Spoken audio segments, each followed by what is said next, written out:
Movie शुरू होती है। एक लड़की आयरिस से बड़ी मजे के साथ मॉल में शॉपिंग कर रही थी। तभी उसकी नजर एक लड़का जोश पर जाती है। दरअसल वो भी उसे ही देख रहा था और पहले ही नजर में दोनों को एक दूसरे से प्यार हो जाता है और इसी के बाद से वो दोनों एक साथ रहने लग गए थे। इन्हें साथ रहते रहते काफी दिन गुजर गए। एक दिन जोश उसे अपने साथ एक ट्रिप पर लेकर जाता है। वो जगह जोश के दोस्त का घर था, जहाँ सभी दोस्त इकट्ठा हो रहे थे। बहुत ही जल्द दोनों उस लोकेशन पर पहुंच चुके थे। इनकी मुलाकात जोश की एक दोस्त से हुआ जो किसी वजह से आयरिस को पसंद नहीं करती थी। ये दोनों जब अंदर आए तो उस घर के मालिक इनके दोस्त को देखते हैं जो काफी अमीर था। असल में वो एक माफिया भी था और इसी ने ही इन सबको अपने घर आने की दावत दी हुई थी। यहीं पर हम एक लड़के पैट्रिक और उसके दोस्त को देखते हैं जो दोनों भाइयों एक दूसरे से बहुत ही प्यार करते थे। अब वो लड़के होकर प्यार आखिर कैसे कर सकते थे, इसका जवाब हमें आगे पता चलने वाली है। खैर, ऐसे ही मिलते जुलते रात हो गई। ये सारे के सारे लोग बड़े मजे से खूब सारा ड्रिंक करते हैं और साथ में इन्होंने डांस भी किया और खूब मौज मस्ती की। अगली सुबह आयरिस और जोश दोनों घर के पास नदी के बारे में बातें करने लग गए। आयरिस उसे कहती है कि चलो क्यों ना वहाँ चलते हैं, बहुत मजा आएगा। जोश कहा कि तुम चलो, मैं तब तक नहा कर आता हूँ। वो अकेले ही नदी किनारे जाकर खड़ा हो जाती है। उसने जब अपने जेब में हाथ डाला तो उसने देखा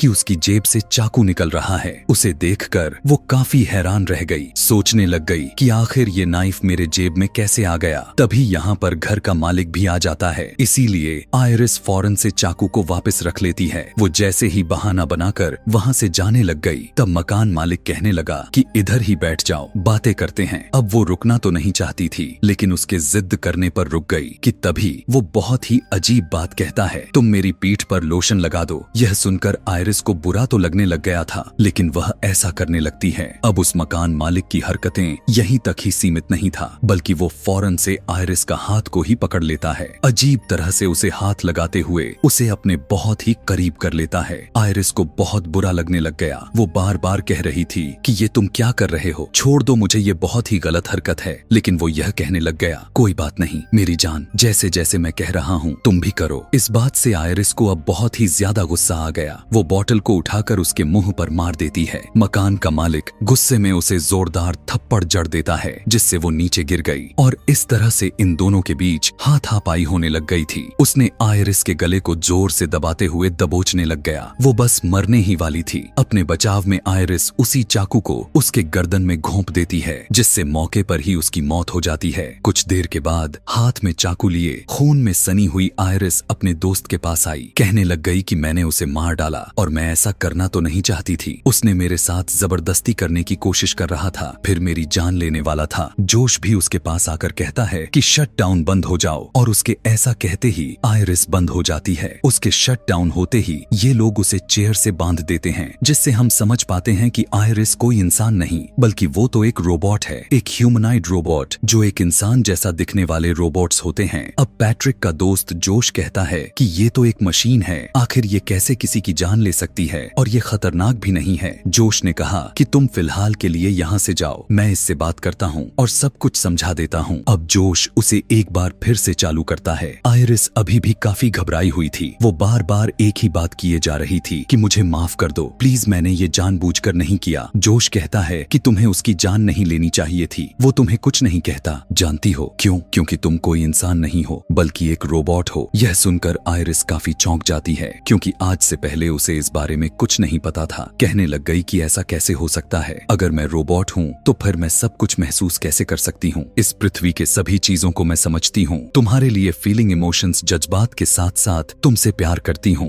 हमने बहुत सारे वक्त एक साथ गुजारे हैं और बहुत ही ट्रिप्स पर हम साथ में जा चुके हैं। इस पर जोश कहता है कि तुम सिर्फ एक मशीन हो और जो ये सारी चीजें तुम करती रहती हो वो तुम्हारे प्रोग्राम्स हैं, यादें हैं जो तुम्हारे सिस्टम में डाले गए हैं। अब यहाँ से सीन को उस टाइम में लेकर जाया जाता है जब रोबोटिक कंपनी वाले पहली बार आयरिस को जोश के घर लेकर आए हुए थे। कंपनी वालों ने उससे कहा हुआ था कि ये रोबोट कोई आम रोबोट नहीं, बल्कि ये बिल्कुल इंसान ही है, इंसानों जैसे ही जज्बात रखती है। तुम बस जल्दी एक बार उसके साथ प्यार दोस्ती बना लो, फिर ये हमेशा तुम्हारे साथ रहेगी, तुमसे प्यार करेगी। जब आयरिस का सिस्टम पूरी तरह से एक्टिवेट हो जाता है तो जोश जाकर उसके सामने बैठ जाता है। आयरिस ने जब जोश को देखा तो उसके साथ प्यार वाला लिंक बना ली थी, जिसका मतलब था कि इस कहानी के शुरुआत में जो हमने प्यार वाला सीन को देखा हुआ था वो असल में हुआ ही नहीं था। वो तो बस आयरिस की यादों में में डाला गया था और इस तरह से इनके प्यार का रिश्ता बना हुआ था। आयरिस उससे प्यार करती है। उसे लग रहा था कि उन्होंने बहुत सारा टाइम एक साथ गुजारा है, लेकिन ऐसा तो नहीं था क्योंकि इन्हें मिले हुए बस एक ही हफ्ते तो हुए थे। लेकिन यादों की वजह से आयरिस को यही लगता है कि मैं कई सालों से जोश के साथ रह रही हूँ।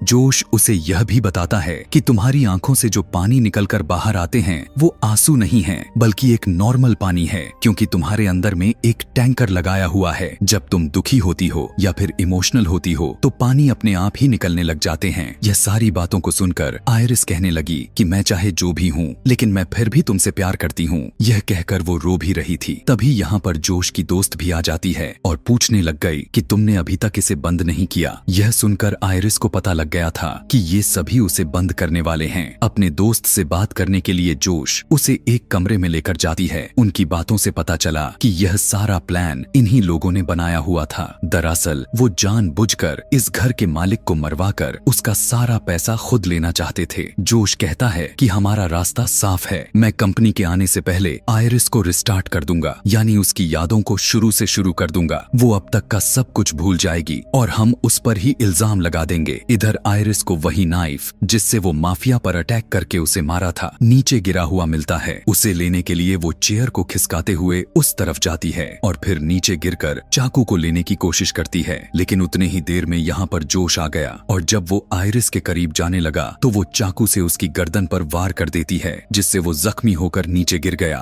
आयरिस खुद को चेयर से छुड़ाते हुए जोश का फोन को लेकर घर से बाहर आ गई और जंगल की तरफ भाग जाती है। जोश की दोस्त उसे बस देखते ही रहे, कुछ कर नहीं पाते। पैट्रिक के दोस्त को भी पता चल चुका था कि आयरिस के जेब में चाकू जोश ने रखा हुआ था। जोश उसे बताता है कि यह सब हमारा ही प्लान था और अब अगर कंपनी के आने से पहले हमने उसे नहीं पकड़ा तो हम सभी फंस जाएंगे। वो एक पेन ड्राइव को सामने रखते हुए कहता है कि इसकी मदद से मैं आयरिस में चेंजिंग कर सकता हूँ और उसे पूरा बदल सकता हूँ, लेकिन इसके लिए हमें उसे पकड़ना ही होगा। अब जोश पैट्रिक के दोस्त को भी पैसे दिखाता है जिनके लिए इन्होंने घर के मालिक की जान ली। जोश ने सभी को बताया कि इन पैसों को 3 हिस्से में बांटेंगे, एक मेरा दोस्त का और एक तुम्हारा, जिन पैसों को हम आपस में ही बांट लेंगे। इस पर पैट्रिक का दोस्त कहने लग गया कि 3 ही नहीं बल्कि 4 होंगे। पैट्रिक को तुम आखिर कैसे भूल सकते हो, वो मेरे साथ है और उसे भी तुम्हें हिस्सा देना ही पड़ेगा। जोश कहने लग गया कि नहीं, मैं यह तो बिल्कुल भी नहीं करने वाला, हिस्से तो बस 3 ही होंगे। यह सुनकर उसका दोस्त जाकर पैट्रिक को शट डाउन कर देता है। वो फौरन से बंद हो गया। मतलब कि पैट्रिक भी कोई इंसान नहीं बल्कि वो भी एक रोबोट ही है। जोश की दोस्त उसे बताती है कि यहाँ टोटल $12 मिलियन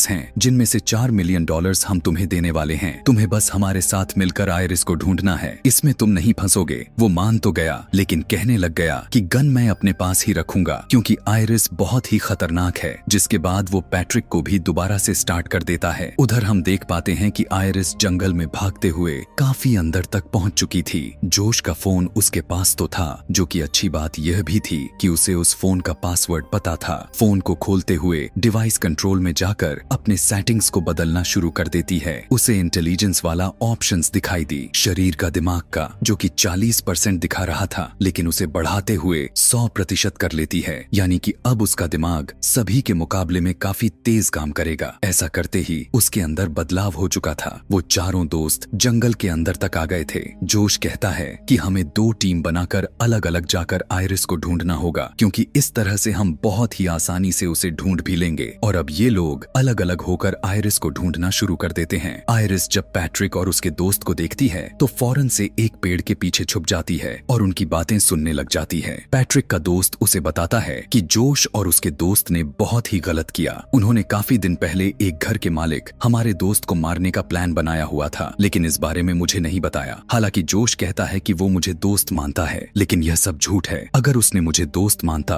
तो वो मुझे इस बारे में जरूर बताता। उसे मरवाने के लिए जोश ने आयरिस को इस्तेमाल किया। जोश ने आयरिस को इसीलिए खरीदा क्योंकि आयरिस के मदद से ही जोश उस माफिया को मरवाना चाहता था, क्योंकि ऐसे ही उसका काम आसान लगा था। और अब जब वो फंस चुका है तो मुझसे मदद मांग रहा है। यह सुनकर पैट्रिक कहने लग गया कि मैं भी तो एक रोबोट हूँ ना, तो तुम भी मेरे साथ क्या ऐसा ही करोगे। दरअसल उस पता चल चुका था कि मैं भी एक रोबोट ही हूँ। उसका दोस्त सुनकर पहले तो वो काफी हैरान हुआ, पूछने लग गया कि तुम्हें तुम्हें यह सब कैसे मालूम हुआ? पैट्रिक कहने लग गया कि यार मैं तुम्हारा दोस्त हूँ और काफी दिनों से तुम्हारे साथ भी रह रहा हूँ, बस पता चल गया। आगे हम यहाँ देख पाते हैं कि पैट्रिक और उसके दोस्त एक दूसरे से मिले हुए थे और कैसे उनमें दोस्ती हुई। दोनों किसी एक फेस्टिवल में मिले हुए थे और इनके बीच रिश्ते की बॉन्डिंग हो गई। तब उसका दोस्त कहता है कि तुम बेफिक्र रहने की कोशिश करो यार, मैं तुम्हारे साथ कुछ गलत नहीं करूंगा, क्योंकि सच में तुम्हारे साथ रहते रहते मुझे तुमसे प्यार हो गया है। तुम बहुत ही अच्छे हो, मैं हमेशा तुम्हारे साथ रहना चाहता हूँ क्योंकि तुम मेरे लिए सब करते हो। अभी इनकी बात चल ही रही थी कि अचानक से आयरिस के हाथ में लिए फोन पर बेल हो जाती है, जिससे इन दोनों को पता चल गया कि आयरिस पेड़ के पीछे है।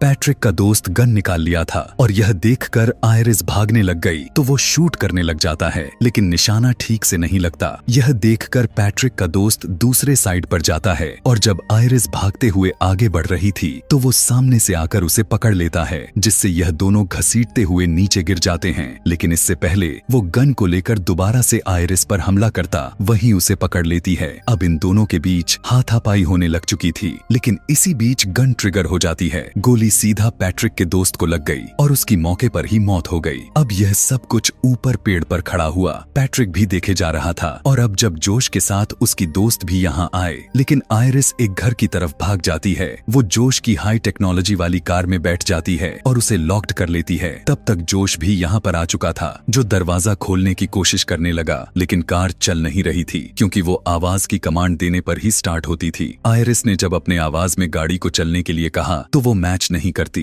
उसके पास वक्त कम था क्योंकि जोश कांच को तोड़ने लग गया था। अब आयरिस अपना दिमाग लगाती है। वो सेटिंग्स में जाकर अपनी आवाज को बदलकर जोश जैसा बनाने लग जाती है। जल्द ही उसके जैसा आवाज बनकर मैच हो गई और गाड़ी स्टार्ट हो जाती है और आयरिस यहाँ से भाग गई। लेकिन यहाँ पर जोश का भी दिमाग काम कर गया। वो फौरन से घर के अंदर आया। घर के मालिक का फोन को लेकर पुलिस में रिपोर्ट यह कर देता है कि मेरी गाड़ी चोरी हो गई है। जैसे ही रिपोर्ट रजिस्टर्ड हुआ, गाड़ी एक रोड के किनारे आकर अपने आप ही बंद हो जाती है। फिर जोश उसी फोन से अपने फोन पर कॉल लगाया और जब आयरिस ने फोन को उठाया तो जोश कहने लग गया कि प्लीज तुम घर वापस आ जाओ, मैं सब कुछ ठीक कर दूंगा। अब क्योंकि तुम एक रोबोट हो तो तुम्हें कोई सजा नहीं मिलेगी, और अगर तुम्हें इस बात का दुख भी हो रहा है तो कोई बात नहीं, मैं तुम्हारे अंदर बदलाव कर दूंगा जिससे तुम सब कुछ भूल जाओगी और हम फिर से एक साथ रहने लग जाएंगे। इस पर आयरिस कहने लग गई कि नहीं, बिल्कुल भी नहीं, अब मैं दोबारा से तुम पर भरोसा करके गलती नहीं करने वाली। तुमने तो घर के मालिक को मारने के लिए मुझे इस्तेमाल किया है। जंगल में पैट्रिक और उसका दोस्त बातें कर रहे थे और मैंने उनकी सारी बातें सुन ली हैं। अब मैं यहाँ से कहीं दूर चली जाऊंगी और दोबारा कभी भी लौटकर तुम्हारे पास नहीं आऊंगी क्योंकि मैं भी जीना चाहती हूँ। अब जैसे ही कॉल कट हुआ, जोश भागते हुए पैट्रिक के पास पहुंचा। वो उसकी दोस्त का फोन लेकर पैट्रिक में चेंजिंग करने लग गया और उसके गुस्से को 100% कर देता है। यह बदलाव करने के बाद वो पैट्रिक को रिस्टार्ट कर देता है और जब वो दोबारा से अपनी आंखें खोलता है तो इस बार उसके सामने जोश मौजूद था। यहाँ पर इन दोनों के बीच प्यार दोस्ती का रिश्ता बन जाता है और पैट्रिक अब जोश से प्यार करने लग गया था। जोश उससे कहने लग गया कि तुम मेरे साथ रहना चाहते हो, लेकिन आयरिस हमें तो अलग करना चाहती है, तुम्हें जाकर उसे रोकना ही होगा। अभी आयरिस जोश के कार की कांच को तोड़ने में लगी हुई ही थी कि तभी उसी टाइम एक पुलिस ऑफिसर आ जाता है। वो यह देखकर गाड़ी से उतरकर बाहर आया। तब तक आयरिस भी बाहर आ चुकी थी। अब आयरिस को इस तरह से प्रोग्राम किया गया हुआ था कि वो झूठ नहीं बोलती, और जब ऑफिसर उसे यह पूछने लग गया कि तुम यहाँ पर क्या करने के लिए आई हो, तो वो कहती है कि पास में ही एक घर है, हम सभी दोस्त वहाँ पर एंजॉय कर रहे थे। अब ऑफिसर को पता था कि वो घर किसका है, इसीलिए वो आयरिस से कहने लगा कि तुम मेरे साथ चलो, मैं तुम्हें सुरक्षित तरीके से उसके पास छोड़ आता हूँ। यह सुनकर आयरिस बता देती है कि मैंने उसे जान से मार डाला है और अब मेरे दोस्त मुझे जान से मारने के लिए मेरे पीछे पड़े हुए हैं, इसीलिए मैं दोबारा से उनके पास नहीं जाना चाहती। इतने ही देर में यहाँ पर पैट्रिक आ गया। वो बिना कुछ सोचे समझे उस ऑफिसर पर हमला कर देता है। वो पीट पीट कर काफी बुरी तरह से उसे जान से मार देता है। फिर वो जोश का फोन को लेकर आयरिस को शट डाउन करता है और उसे लेकर वापस आ जाता है। अब जब जोश के इस वाले दोस्त को सारा मामला काफी सीरियस होता हुआ नजर आ रहा था तो वो सारे पैसों को पैक करने लग गई थी। वो जोश से कहने लग गई कि मैं तो यहाँ से निकल रही हूँ, अब इस मामले को तुम ही निपटाओ। जोश कहने लगा कि तुम मुझे इस तरह अकेले ही छोड़कर नहीं जा सकती, मैंने तुम्हारे ही खातिर घर की मालिक की जान ले ली और अब तुम्हें भी मेरे साथ ही रहना होगा। लेकिन वो तो थी जिद्दी, उसकी एक भी बात नहीं सुनती। वो जब यहाँ से जाने लग गई तब जोश उसे रोकने की कोशिश करता है। जब वो नहीं सुनती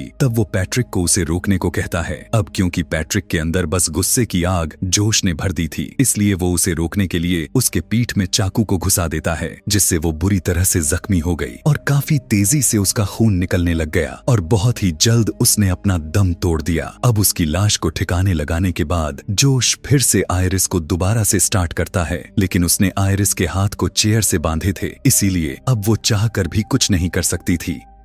जोश कहता है कि मैं तो तुम्हारे अंदर चेंजिंग करके तुम्हें रिस्टार्ट करना चाहता था ताकि तुम्हारे अंदर के सेव हुई डेटा डिलीट हो जाए, लेकिन अब मुझे लगता है कि तुम्हें खत्म कर देना चाहिए। आयरिस, जिसका दिमाग अब 100% काम कर रहा था, कहने लग गए कि मैं जानती हूँ कि तुम्हें क्या अच्छा लगता है क्या नहीं। वो और भी कई सारी बातें करती हैं जो सिर्फ जोश के दिमाग में चल रही थी, जिससे जोश को अंदाजा हो गया कि उसका दिमाग कितना तेज काम कर रहा है। इसीलिए वो उसकी इंटेलिजेंस को पूरी तरह से जीरो कर देता है, यानी दिमाग का नामो निशान ही मिटा दिया, जिससे अब वो जोश के कंट्रोल में आ गई। जैसे जैसे वो कह रहा था, आयरिस बिल्कुल वैसा वैसा ही किए जा रही थी। वो उसका एक हाथ आगे करके नीचे मोमबत्ती पर रख देता है। ऐसा उसने इसलिए किया ताकि उसे तकलीफ हो और आयरिस अब जलने लग जाती है। अब जोश कंपनी में फोन कर देता है ताकि वो आकर आयरिस को ले जाए। आयरिस का पूरा हाथ ही जल चुका था और अब उसका मशीनरी वाला हाथ दिखाई देने लग गया था और अब वो पैट्रिक को कहकर आग बुझवा देता है। फिर उसके कहने पर गन हाथ में लेकर अपने सर पर रख लेती है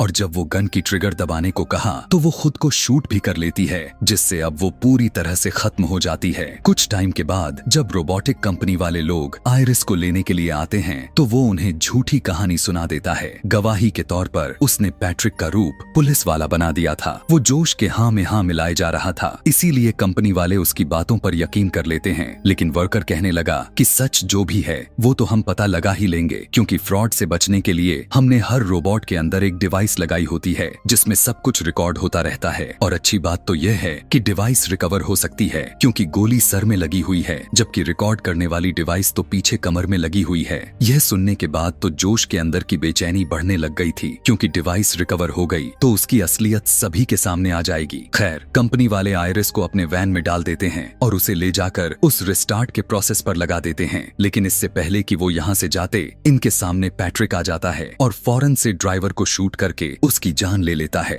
दूसरा आदमी यह देखकर डर गया और अपनी जान बचाने के लिए जंगल में भाग जाता है। आयरिस का रिस्टार्ट जैसे ही कंप्लीट हुआ तो वो दोबारा से जाग जाती है। जंगल में पैट्रिक भी उस दूसरे वर्कर तक पहुंच गया था, लेकिन उसके गन की गोलियां खत्म हो गई थीं। इसीलिए पैट्रिक उसकी गला दबाकर उसे जान से मारने की कोशिश करने लग जाता है कि उसी टाइम पर यहाँ आयरिस भी आ गई। वो पैट्रिक पर हमला करती तो है, लेकिन उसे कोई फर्क नहीं पड़ता। उल्टा वही आयरिस को थप्पड़ मारकर नीचे गिरा देता है और वो हमला करने के लिए जैसे ही आगे बढ़ा तब आयरिस कहने लग गई कि जोश ने तुम्हारी यादों को मिटा दिया है। वो तुम्हारा दोस्त नहीं है, बल्कि वो तो सिर्फ तुम्हें इस्तेमाल करते हुए कंट्रोल कर रहा है, जैसे उसने मुझे किया हुआ था। तुम्हारा असली दोस्त जिसे तुम प्यार करते थे वो मारा गया है। तुम याद करने की कोशिश करो कि जोश तुम्हारा प्यार नहीं है। और जब पैट्रिक अपने दिमाग पर जैसे ही जोर लगाया तो उस धीरे धीरे सब कुछ याद आने लग जाता है कि हाँ, सच में मेरा दोस्त जिसे मैं प्यार करता था उसकी तो मौत हो गई है। वो इस सदमे को बर्दाश्त नहीं कर पाता और खुद अपनी ही जान ले लेता है। अब आयरिस कंपनी के दूसरे वर्कर से कहने लग गई कि मुझे तुम्हारी मदद चाहिए। तब वर्कर ने उसके अंदर वैसा चेंजिंग्स कर डाला जैसा वो चाहती थी। फिर आयरिस जोश के पास चली गई। वो अपने फोन के जरिए उसे बंद करने की कोशिश करता है, लेकिन अब वो बंद ही नहीं हो रही थी, क्योंकि वर्कर ने आयरिस के अंदर बदलाव कर दिया था। चेंजिंग्स के बाद अब उसे कोई कंट्रोल नहीं कर पाएगा। इस बात से आयरिस को खुशी होती है। अब सीधा आयरिस जोश पर गन तान देती है। जोश उसे कहता है कि तुम मुझे नहीं मारोगी क्योंकि तुम मुझसे प्यार करती हो ना। अब यह कहानी एक नया मोड़ ले लेती है, क्योंकि एक बार फिर से आयरिस जोश की बातों में आ चुकी थी, लेकिन वो उस पर हमला कर देता है। वो काफी बुरी तरीके से उसे उठा उठाकर इधर उधर मारने फेंकने लग गया। फिर वो उसे पकड़कर कहता है कि तुम्हें कैसे कंट्रोल करना है मैं अच्छे से जानता हूँ। उसके हाथ में आयरिस के लाई हुई गन थी और इस बार वो आयरिस को वहाँ मारने वाला था जहाँ पर आयरिस का डेटा सेव होती है। लेकिन लेकिन इस बात से वो अनजान था कि आयरिस के हाथ में भी हथियार है और वो बिना टाइम वेस्ट किए उसके सर में नाइफ को सीधा घुसा देती है, जिससे मौके पर ही वो मारा जाता है। इसके बाद हम देखते हैं कि आयरिस अपनी जिंदगी में बहुत ही खुश है, काफी अच्छे से अपनी लाइफ को स्पेंड कर रही है, वो भी बिना किसी के कंट्रोल में। अब उस पर हुकूमत देने वाला कोई नहीं था, वो बिल्कुल आजाद थी, वो जो चाहे अपनी मर्जी से कर सकती थी। सारे पैसे और एक आलीशान कार को लेने के बाद कहीं और रहने के लिए चल पड़ती है। उसे उम्मीद थी कि मेरी नई जिंदगी बहुत ही खुशहाल होने वाली है, और यही दिखाते हुए यह कहानी यहाँ पर खत्म हो जाती है। आगे और भी मूवी एक्सप्लेनेशन वीडियोस देखने के लिए कमेंट में नेक्स्ट लिखना ना भूलें। Thanks for watching.